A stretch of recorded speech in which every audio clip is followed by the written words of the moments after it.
Good to see you, although I can't see you very well. I didn't know much about TED or TEDx, and I was trying to explain to a friend of mine yesterday. He said, "What are you doing tomorrow?"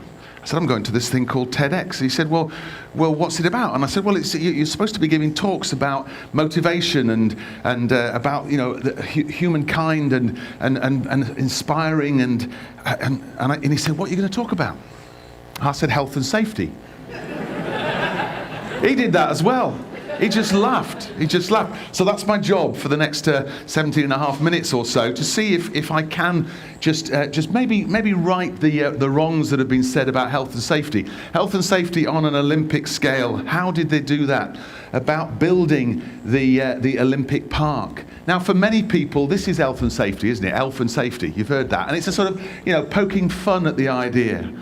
Or maybe it's even a little bit sinister, the sort of, you know, elf, or even quite evil health and safety. And if it isn't that, then it's really about poking fun. It's about having a laugh. It's about not really being serious. And this chap isn't helping an awful lot either. When he actually took over power, one of the first things he said, which is amazing if you think about it, when we've got world debt, we've got poverty, we've got all sorts of things that need sorting out, our economy amongst others, and he's saying these sorts of things about health and safety. And that's one of the main things he was talking about, getting rid of the nonsense. So it's a real challenge for us. And I must admit, there are times when there's far too much of this sort of stuff, far too many signs up, far too many warnings, you know, caution hot water, you've got to turn the tap on. Well, of course it's hot, I want to wash my hands. Why wouldn't it be hot? You know, you'd expect it to be like that.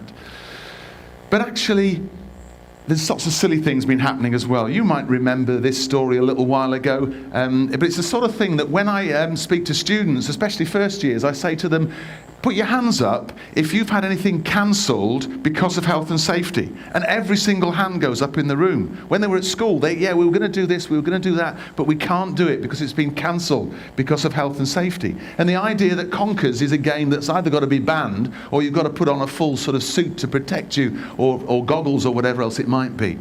And the other one, which both of these are a myth actually in terms of what the health and safety executives say, but there's things that have happened, people banning candy floss because you might poke your eye out with a stick.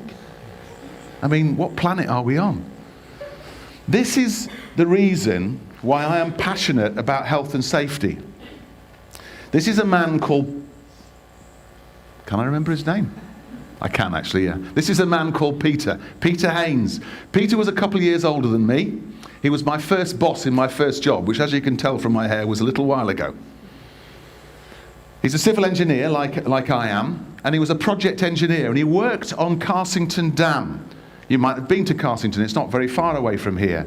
And he worked on this project, and he was the project engineer. And one morning, he was out there with his assistant, who was a 17-year-old sort of trainee engineer, and the assistant went down into this chamber, which was about as deep as this room is tall. And he went down into this chamber to measure the pressures of what was happening in the ground. Civil engineers get excited about ground and muck and all that sort of stuff. And he had to measure what was happening. And what happened was he collapsed, and Peter looks down and sees him, and you can imagine what's going through his head. Oh, he's had too many beers last night, he shouldn't be drinking anyway, he's underage, etc., etc. So Peter goes down, perhaps to give him a telling off, perhaps to help him, whatever happens. Peter collapses. One of the labourers is there, and the labourer sees what's happened, and he goes in and he climbs down the ladder and he collapses. 5 men died building Carsington Reservoir in one morning in a concrete chamber that was 4.5 metres deep. And they died because there was a mixture of the acid water that was in the ground and the limestone that they were putting on to build the dam, that it themselves combined together and expelled the oxygen from that chamber. And they didn't have any oxygen, and they died. And that is crazy. 26 years old, that's not much older than most of you are. That's terrible. And it's still happening now. We're a lot better now than we were before. When I was working, we killed a lot more people. Perhaps that since I stopped, we've got a little bit better. Maybe that was a good thing to stop working in construction. But we still kill about a person a week in construction. And that's far, far too many. So that's the reason I'm passionate about health and safety, not because of some rules. I don't even know the laws very well. That's not what interests me. It's about making a difference, and it's about stopping killing some of these people. So when it comes to the Olympics, you can imagine our friend Lord Coe, and you can work out how old I am, because I was at university the same time as Lord Coe was here. I used to run 800 metres. I gave it up when I came to Loughborough, and you might imagine why. And what Lord Coe said was, build us an Olympic park. I want you to do it all on time. I want you to do it all on budget. I want you to do it in the best quality you can. And by the way, don't kill anybody. And not only that, we actually don't want you to cause any harm to anybody either. What a challenge that was. And actually the legacy of the Olympics is not good. If I had more time, I'd be asking you, what are these numbers? What do they represent? Well, you can probably guess. They're the deaths when Olympic Park was being built in these different places. 14 people died in Athens in the last few months because they got so crazily behind schedule. They threw people at the job, literally, and people died. And that's a terrible legacy. And so you can imagine that, today we're supposed to be talking about humankind and painting humanity and the wonderful things about that. And here we are killing people, creating an Olympic park, which is supposed to be celebrating how great we are, whether we're Olympians or Paralympians, and how great the human spirit is and so forth. And we're killing people.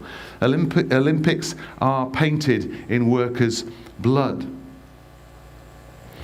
So how did they do? How did they achieve what they did achieve? Well, they completed it, that. Some of you might have been there or watched it on television. They were ahead of programme. The construction was on budget. Politicians got it a bit wrong in places. It was of good quality, it worked, and nobody died. Fantastic. And it even broke a record in terms of the fact that on every other main Olympic stadium somebody had died previously. They were more than 3 times better than the construction average. The thing was, if they'd worked to the construction average, they would have killed 4 people building the Olympic Park. Now you can imagine all that would have happened if that was the case. 4 people would have died if they'd worked to the statistics. They had 29 periods of where they worked for 1 million worker hours without a reportable accident. 5 lots of 2 million, and 1 where they worked for 3 million worker hours, which is a long time, without a reportable accident. So fantastic example of what can be achieved. So why did things go so well? What made the difference to that? Well, was it all this bureaucracy? Was it paperwork? Was it risk assessments and all these sort of things? Well, no, it wasn't. Was it all this stuff? This is called PPE, personal protective equipment. And people get very excited about what you wear and high-vis jackets and all the rest of it. And they think, well, that's what health and safety is. That's what health and safety is about. Or was it actually going around carrying a big stick? Was it about compliance? Was it about the law and making sure people did things in that way? No, it wasn't about that either. So what was it? What actually made the difference? What this man said, and he's the CEO of the delivery partner, they were like the person managing, or the organisation managing the process. He said, well, it's not about innovation. Actually, what we've done is fairly ordinary in a sense. We've actually just done it very well. We've used tried and tested techniques in the whole construction, but we've done them very well. The health and safety executive said, okay, let's try and find out what was happening. Let's try and find out what was happening underneath the process. We want you, as Loughborough University, to look at the process and identify the why we did well rather than the how we did well, and to focus on those underpinning human and organisational things that were going on. And this was what we found. Now, I think it surprised some people in the health and safety executive. It surprised me to a certain extent, and a number of the contractors and people that were involved. Because these are the sorts of things that is straightforward management speak, isn't it? Straightforward, this is good human behaviour. These are the things that we ought to be doing when we're talking to each other. These are the things we ought to be applying in our families and so forth. But they were the things that we went in and we sat around, which is quite a good thing for academics to do, as you might imagine, and listened and watched and recorded and went to meetings and tried to work out what was different about the way they did this construction compared to other construction projects. What was actually different? This man is called Howard Shipley. And he was the top man for the ODA, the Olympic Delivery Authority. And he reckons that what was coming out from this was the most significant thing. These soft individual and organisational issues, he claims, should be able to transform the construction industry. An exciting opportunity. So let's just look at them very briefly as we do this talk. Respect, the first one. Respect. This is about respecting both the individual and the organisational roles. It's about recognising that we rely on each other. And it's actually about acknowledging that we have a right to respect, both in the way we write our contracts and the way that we deal with one another. And trust. What about, trust. Putting faith in each other. Achieving those objectives, which are shared objectives, but not just doing it without any control, getting people to commit to something and then getting them to deliver it, to actually do what they said they would do. And in that way, helping people to collaborate effectively by trusting each other. And empowerment. What about empowerment? Enabling parties to work to the best of their ability. They've got knowledge, they've got skills. Empower them to use those skills. Help them to be able to say, I am powerful, I can do it, I can actually change the way these things happen, providing motivation and encouraging innovation. Motivation. One reason to start paddling very, very quickly. Inspiring people and organisations, both people and organisations, to collaborate. Achieving more than they can think that they can. Working not only to the objectives of the project, but to the objectives of industry and their own personal objectives. The assumption has been made previously that, hey, construction workers haven't got a brain, so why should they have personal objectives? What a load of rubbish. People go to work and they want to be part of that. They want to have that satisfaction. And that was part of what was happening there. And fairness, this is for the football supporters amongst you. Fairness, it isn't just about everything being the same, but everybody getting what they need to get to be successful. And recognising good performance and congratulating people and rewarding them, but also when things go bad, especially where it's done intentionally, where people flout the law and flout the agreements, then you need to do something about it. Because if you don't punish them, then there is no other side of it in a sense, and people are thinking they're going to get away with all sorts of things. Aldous Huxley said that the only really consistent people are dead. Being consistent. And not actually changing your mind as you're going through. Focusing on those priorities. All the way through the supply chain. I don't know what background people have got here, but construction's a funny old thing because you end up with these big companies, the names you might have recognised, but they don't actually employ the people that do the work. And it's the people that do the work that get hurt. And they're employed by subcontractors and subcontractors. And therefore you need to be consistent right the way along that, not just at the top level of the top organisations. It's really important. And a bit like the golfer who has to concentrate on only one thing, because if they concentrate on two things, they'll stay the same. And if they concentrate on three things, they'll get worse. You need to be consistent all the way through the project, not just at the start, but right the way through. And you need to be clear. You need to provide clarity in all the things that you do, in that communication, in the shared commitment to those objectives. I like this cartoon. I'm not telling you whether or not I was given wedgies when I was at school. You can make that mind up for yourself. If you give yourself a wedgie before you go to school, you're less likely to be given a wedgie once you get there. Being preemptive, thinking about things before they happen, making those decisions as early as you can, so that you can consider things carefully, you can look at the alternatives, and you can plan things properly. And challenging, maintaining that focus, thinking about better ways of doing things.